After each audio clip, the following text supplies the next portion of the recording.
Alright, before we start this video, I just wanted to let everyone know that I'm 12 years old. I turned 13 in like 10 days, but still. In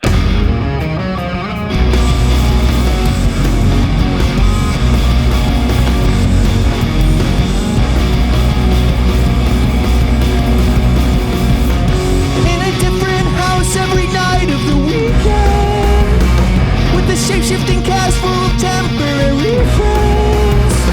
I've waited all day to dive straight off the deep end. Learn lyrics to music I hate just to fit in.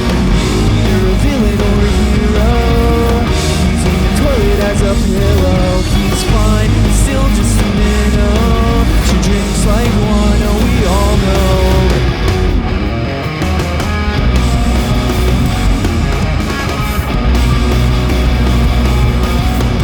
All my creative energy is useful, tricking my brain out of thinking I'm done for. I'll write more music, I swear that I'll punch in. When I gain back my executive function. Either a villain or a hero, using the toilet as a pillow. He's fine, he's still just a minnow. She drinks like one, oh we all know. Either a villain or a hero, using the toilet as a pillow. He's fine, he's still just a minnow. She drinks like one, oh we all know. Drinks like one, oh we all know. If it's fun, then it's fine, then it's fine, then it's fine. I can't stand still, I can't keep calm. I wanna be fine, I wanna fine, fine.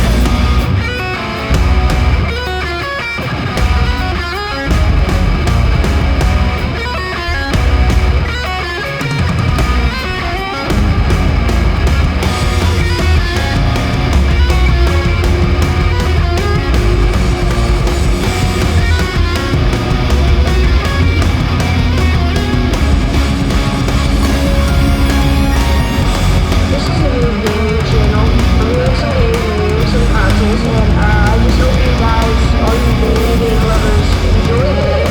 Oh, and my alternate account, which has 200 subscribers, I make Lego stop motion music. I get overwhelmed as it is, and I get overwhelmed quite enough. I get overwhelmed every day. I feel comfortable once a month, and I get overwhelmed as it is.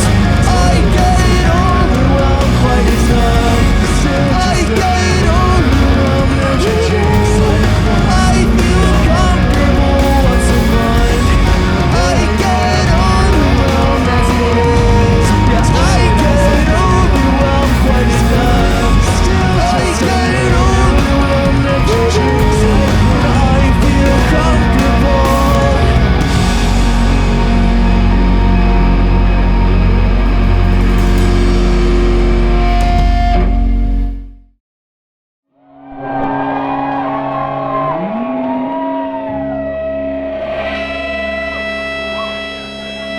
Sometimes this game gets a little frustrating.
Genesis. This is the main competitor of NES and Super Nintendo. See, the Sega Genesis came out in 1989. The Sega Genesis urged Nintendo into making a Super Nintendo console, which as well had 16-bit graphics, but they were a bit more polished than the Sega Genesis.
Like your latte is a business expense.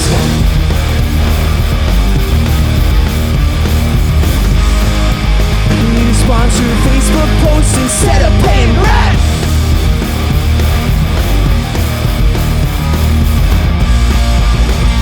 You'd sound so much better without all that noise. Kids wanna dance. We wanna dance!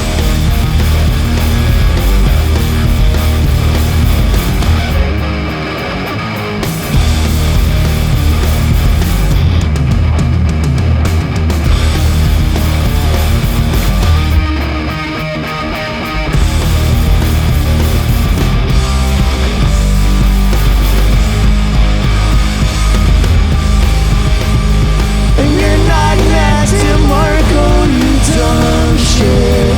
And you won't make it big in this aspect that you try to call a music scene. Whoa! Whoa, whoa, whoa, whoa!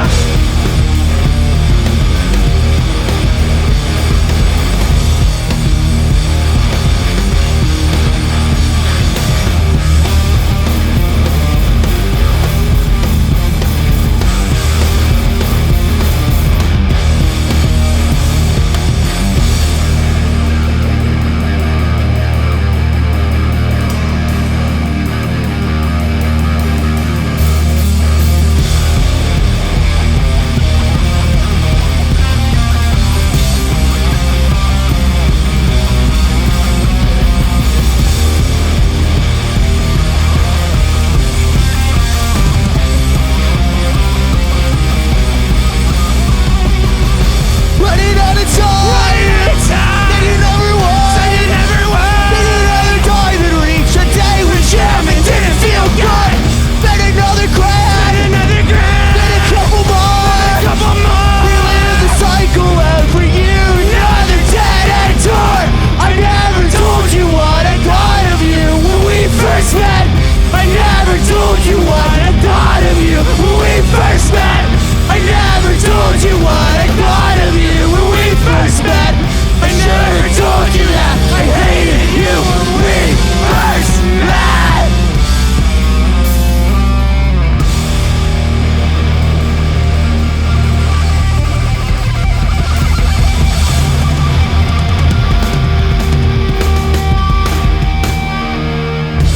Welcome back to another episode of Live and Loud. I would like for you guys to each introduce yourselves a little bit. Tell me a bit about the instruments you play, how the band came to be, and stuff like that. You can go in with names and pronouns as well, too.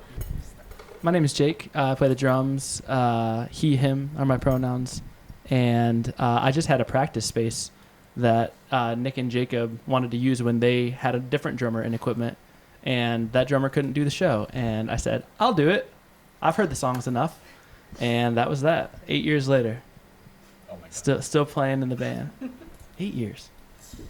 I'm also Ellie. I use they, them pronouns, and I play the bass. And during COVID, my hobby was playing the bass, and I'd been doing it for like a month and posting videos on the internet, and I knew everyone before that. But then Nick messaged me and was like, "You want to be in the band?" And I think I was like, "Are you sure?" And because I've been doing this for like a month, and now I'm in the band and have been doing this for like 4 years. Yeah.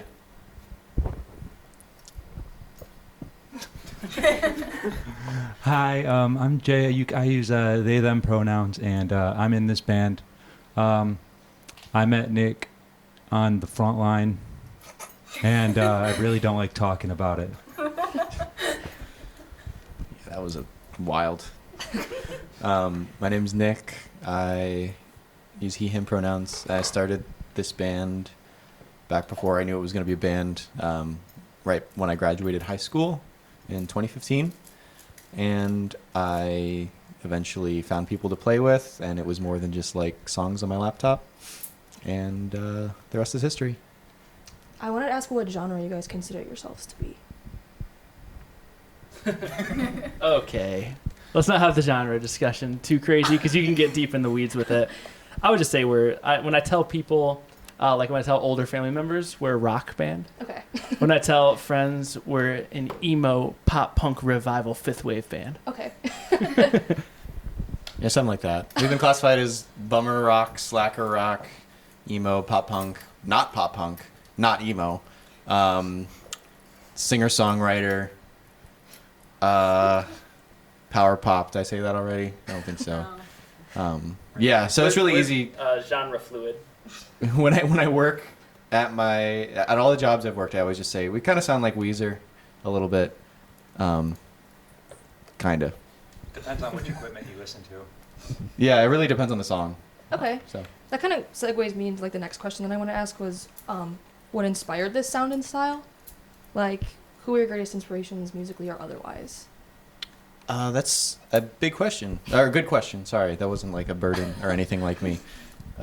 So I, grew up in the early mid 2000s, also like 2010s. There's a lot of music going on in that era, if you can believe it. So there's like stuff that I was like subconsciously influenced by, like 2000s radio rock, like Blink-182, My Chemical Romance, All American Rejects. Like that was all like huge when I was like growing up. And then when I kind of, grew up a little bit, like probably in high school and college, I started listening to a lot of Weezer, Death Cab for Cutie, Elliott Smith, like a ton of stuff from the 90s. So very 90s, 2000s influenced stuff. And lately, like my more recent influences are like super recent. So like a lot of the bands that we played with in like the house show scene in the past, like, however many years, like it's just always like a snowball of influences that it's always changing. So what's a band that we like that we don't talk about often that we listen to in the van? Oh, maybe Jeff Rosenstock, Pup. Yeah. A lot of like 2010s, like the sort of pop punk but not pop punk, like songs more about like existential dread versus like pizza, So I don't know. How does each of you, your own unique artistic styles, manifest in the collective sound? A lot of times Nick starts with like a basic idea, kind of has like a beat in mind, and then I just kind of go with what feels natural, sit with the song for a little while, and just try just all different ideas until something just feels right and I feel like serves the song well. I'm just happy to be here. Is kind of the vibe. Like Nick does a lot of like the writing of the parts, and I'll add a little thing here and there. But yeah, ultimately I just have fun. I guess. Yeah. I'll let you go first, actually.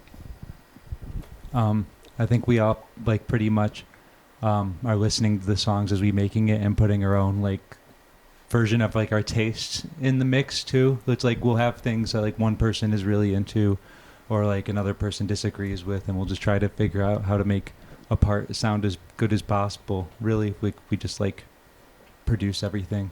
It's awesome. Your turn. I like to... It's fun writing equipment songs now because it does feel like equipment has become bigger than just like my songs, it's like every member in the band, all of our tastes, and this type of crowd that we want to, you know, the community that we want to cultivate. So while the equipment songs are still like my true like personal expression, I do think of like the whole picture when writing, but I do kind of try to bridge that gap between like that sort of like loud pop rock kind of sound and also like some like weirder ideas. Like I like a lot of weird music, and you probably wouldn't get like I'm not like other girls kind of thing. But no, it's more like I just like to hear ideas that are in one context or even in a movie or a TV show or a book, and find a way to translate that to inspiring an equipment song somehow. You know, whether like, for example, a lot of our songs are like only as long as they need to be, because I don't like when songs kind of like, you know, meander, and like I like brief like art that doesn't overstay its welcome, that says exactly what it's trying to say, instead of kind of like being like really long, like I don't know, like I think like as long as it's like catchy and real, those are my two biggest like factors of when I write an equipment song, I guess. So kind of getting more specific, like on individual songs and like EPs and stuff like that. What's the story behind your first EP? I didn't know any of these cats yet. Yeah. But I was starting to know Jay through like they used to play in a band called, can I say it? Woodpecker's Pass. Woodpecker's Pass. Woodpecker's Pass. It's really good. It's on Spotify still, even though you haven't paid for DistroKid in like 8 years. Yeah. They send me an email every 3 days. But we were all in the scene together, and I was sort of writing these songs into a scene that I didn't even like know existed yet. Like I went to like a kind of a preppy school where like people didn't really listen to like punk and stuff like that. So I was just kind of doing it, like writing a lot of songs in my parents' basement, and I started going into the studio with our friend Steve, because he found me as like a 18-year-old and was like, you should come over and like record songs. And I was like, sure, almost 30-year-old man. But basically the songs kind of came from a place of like not really having, you know, self-confidence yet, and being like, you know, insecure and all the problems that can cause, like in relationships, like in, you know, sort of self-confidence, getting into relationships where you're not being respected, like stuff that sounds like, you know, an 18-year-old wouldn't really know anything about, but back then that's when you're kind of most vulnerable to people to like mistreat you and for you to mistreat yourself. So I was in a pretty rough place, and I was also listening to a lot of Weezer.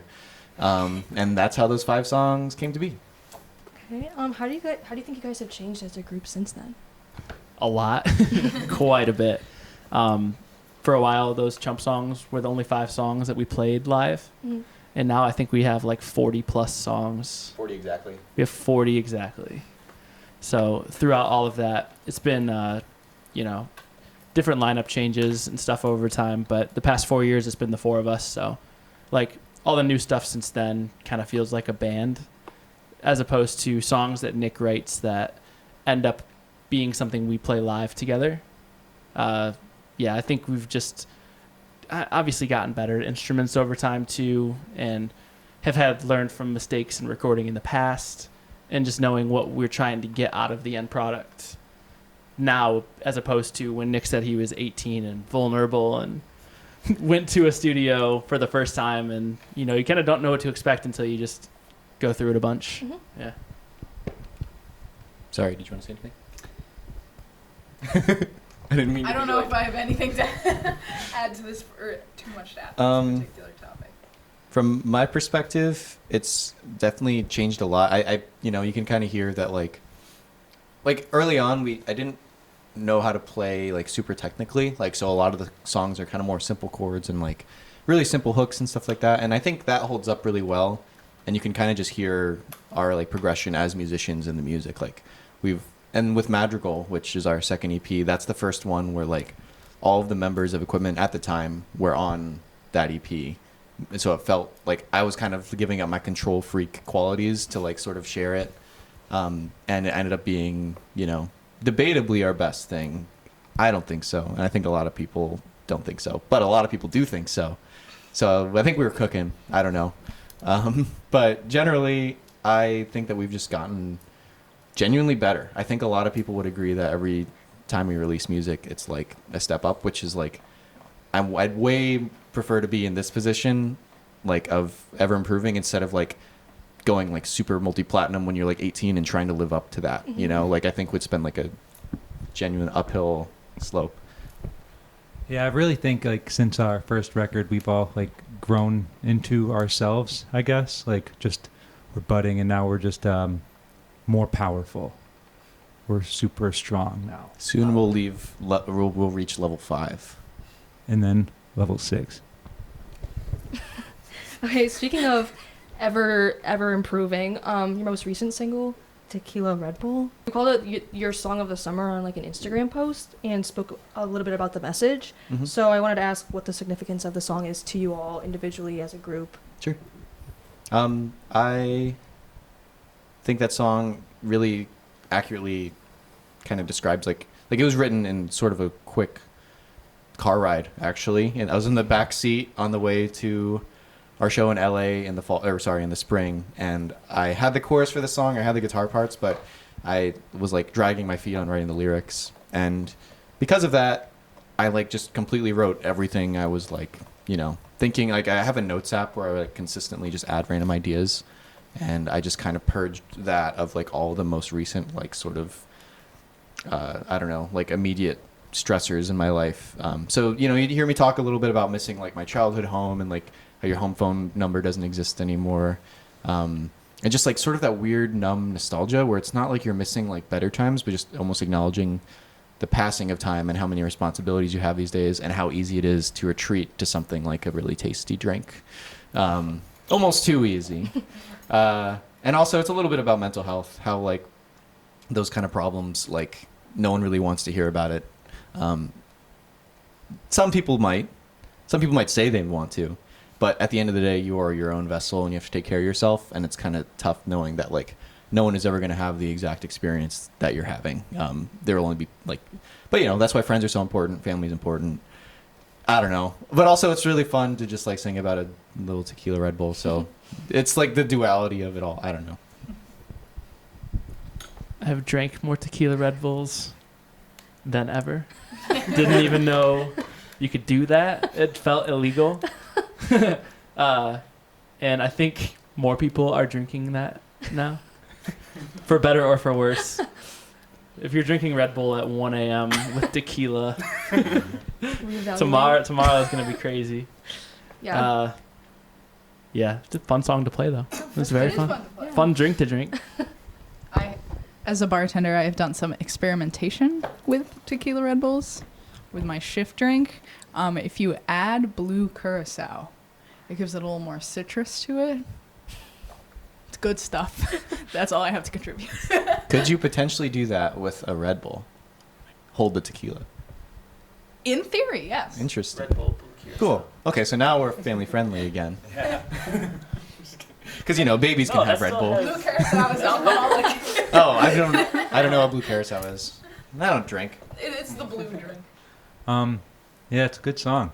I feel like it's just a song about, I mean, it's like a song about being reckless and learning from it, I think. So, Yeah. yeah. I it's not as dark as I may have described it, but it's one of those songs where it's like, you know, the yin and the yang. You kind of like, you want everything in moderation, holding balance, like trying to keep balance as you grow into an adult. It's like tough, especially when everyone is doing, like all your friends are like either having kids or like not having kids and like doing the complete opposite of having kids, which is like, I don't know, just like being a reckless like teenager into their like 30s and 40s, you know, which nothing wrong with any of that stuff, but just it's so things get really complicated, I guess. So that's why it could really be as simple as a tequila Red Bull. That's the answer. You did play Hot Young Doctors today, and the music video came out recently. How do you think the visuals add to the song or your artistic style in general?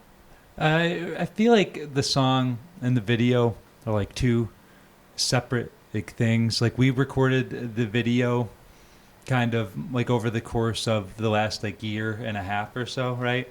And it's more of like, it feels like a celebration of the whole thing. It's like, oh, this thing's been out for a year. Here's how the year's been going like with it in our lives, and it's awesome. Yeah, it feels more like a victory laps, and also like if anyone is just finding us for the first time, because we are still a super small band, even though like we have a lot of fun with a lot of people. Like around the whole country at this point. It's super. It's one of those things that's like huge and also microscopic. People are finding us like every day, and we're not like, making any money right now, but we have cultivated something that's awesome. Every time we play in Bowling Green, it's like the coolest thing ever. Just it feels like a big party, and we just wanted to, so that video shows more of our personality and like the shows versus like the concept of the song for sure. Like we have a couple other music videos that I think like song music video are hand in hand. The one for Hot Young Doctors is more just like, it's something like you said to show your grandkids whenever you like someday it's like this is what I was doing, So When they're show your grandkids when they're of appropriate age to see Nick eat an entire banana in one bite, which is Yes. in that music video. PG-13, rated R. I don't know where that is. Yeah, where's that fall on the spectrum? I don't know. You guys are going to be touring soon, right? So I just kind of want to ask, like, how you're feeling about that. Are you guys excited? We're really excited. We had like a nice, we did like a whole U.S. tour at the beginning of this, well, actually in the spring, that ended in May, and that was awesome, but it was also a lot, and I think we kind of had this summer to like recoup and like, pay attention to our like home lives and stuff like that, just like recuperate, R&R, and now we feel ready to go on tour for a million years again. I'm excited to do 2 days in a row in New York on Halloween. Oh, that's fun. I am also excited for that. My parents live outside of New York, and they, they're like early 60s, late 50s, and they always bring all their friends to the shows, and they enjoy themselves. Maybe I can convince them to drink tequila Red Bulls this year, but it's always a sight to see. Let's put it that way. Yeah, I think we're going to be dressed as Blue's Clues characters too. I'm excited for the show in Grand Rapids. It's on my birthday. I turned 26 November 7th. We're going to play my birthdays lately. Yeah, we're going to play a song about turning 25 or 26 on November 7th. November 7th in Grand Rapids, Michigan, which I think is the closest show to here, if I'm not mistaken, on the whole tour. I think so, yeah. Yeah, so all you BGers, you Falcons, November 7th in Grand Rapids, Michigan. That's the closest show. Have fun driving 6 hours that day. We're also playing a festival in Florida called The Fest. Is it The Fest or Just Fest? Just both. Colloquially fest, but it is the fest. It is The Fest. It's like their 22nd year, I believe, minus a couple COVID years, but they've been doing it forever. Bunch of bands in our scene. It's almost like, a reunion of sorts with a lot of bands you play a couple of shows with here and there that are all playing this like weekend-long festival. So I'm super excited. I hope Florida is not super flooded. Hope they stop getting hammered with the elements. Yeah. And then I'll have a fun show there. Yeah. I think we'll have a good time. I think we're playing in a library Okay. at this fest. Interesting. There's like 8 or 10 venues. Like there's a lot, and it's kind of like all around Gainesville. And where we're actually playing is in a library. Interesting. It's pretty sweet. That's where Mover Shaker played when they played fest last time. Awesome. I did want to ask if you could talk a little bit about your experience and involvement in like the local scene. Oh, you can. I have the microphone. You are the oldest. Well, I work shows a lot. I do sound and lights, so I'm constantly kind of seeing all types of genres. Seeing new bands form. I'm seeing, old bands calling it quits and stuff like that. But I'm speaking more so, I guess, for Toledo, because that's where I live and kind of like where we came up. I think BG just kind of adopted us as locals, and Ellie lives here, so we are a resident BG band. But the local scene's great. I mean, I just like seeing young bands pop up. Just to me, it just shows that it's something pretty universal.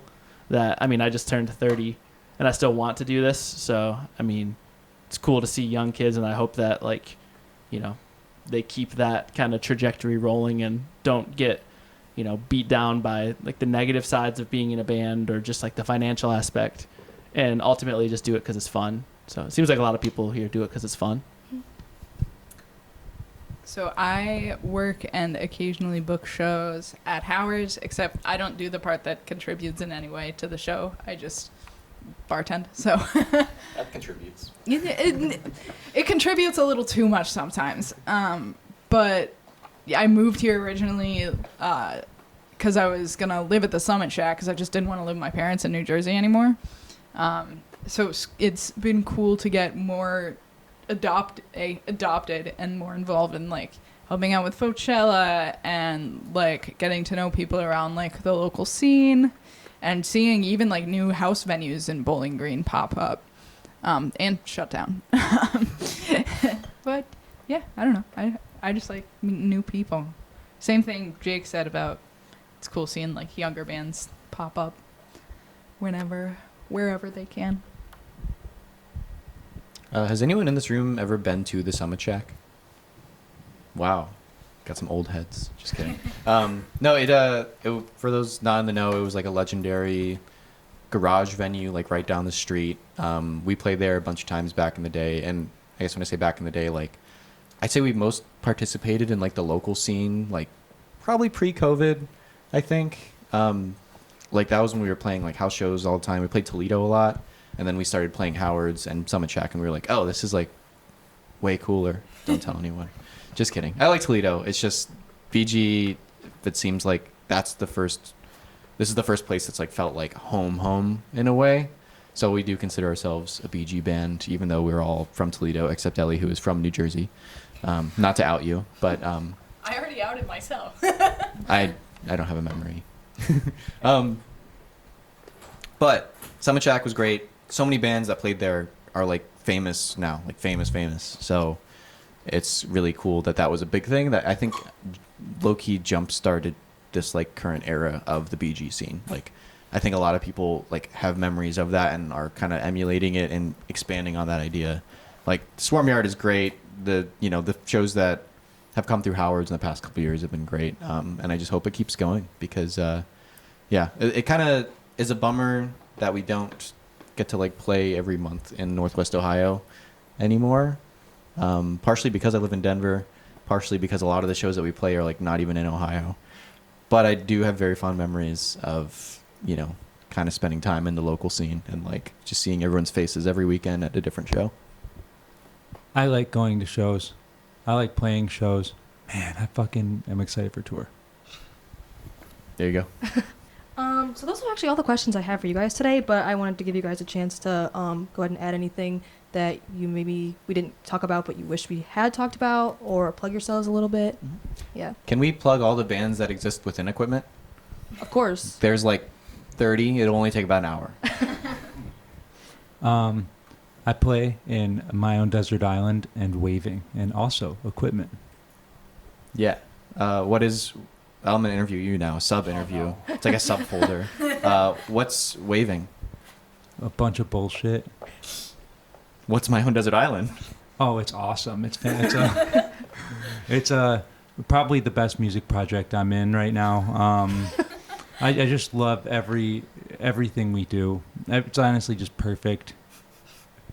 Blows everything else I've done out of the water, that's for sure. Stream the new My Own Desert Island single. I will probably come up in your suggested videos when you're done watching this interview because I did a Live and Loud a while ago. But yeah, I just have a solo project. It's Ellie Hart. I released a song like a couple weeks ago or something. I'm clearly very focused on this project. But Equipment is an Ellie Hart side project. no. Ellie Hart is an Ellie Hart side project. Oh, well. Yeah, all those bands.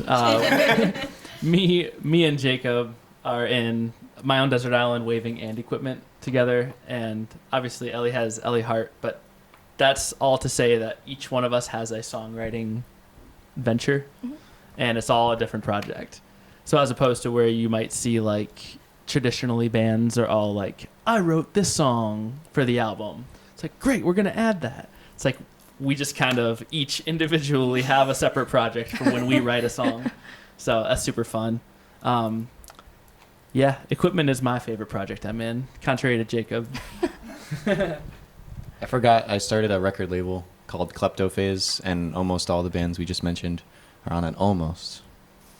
I recorded in Fowler's basement. Just kidding. I love Beautiful Rat Records, who Ellie is part of. But Kleptophase is a band. No, it's not. It's a record label that has bands on it, including Equipment, Waving, My Own Desert Island, a few other bands from all over. Summer Brews, Marble Teeth. Like, we are a DIY label, and I ship all the packages, and that's what I do when I'm not doing equipment stuff and not working at my job. So, Kleptophase. I also have stickers for everyone. Don't let me forget. I feel like that's important to say in this interview into this microphone. Thank you, Ellie. Yes. Thank you guys so much again for coming out today, and thanks for tuning in to Live and Loud with Equipment. I'd like to shout out BG Falcon Media and the Music Industry Club. Like, subscribe, and keep coming back for more Live and Loud. Yeah. Live and Loud.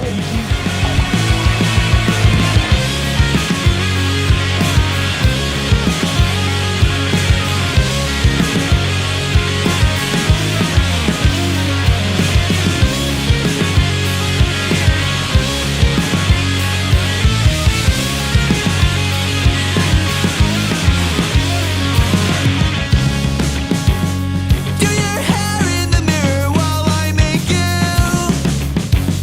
take a coffee and a plain breakfast. Just to wrap things up. Bye.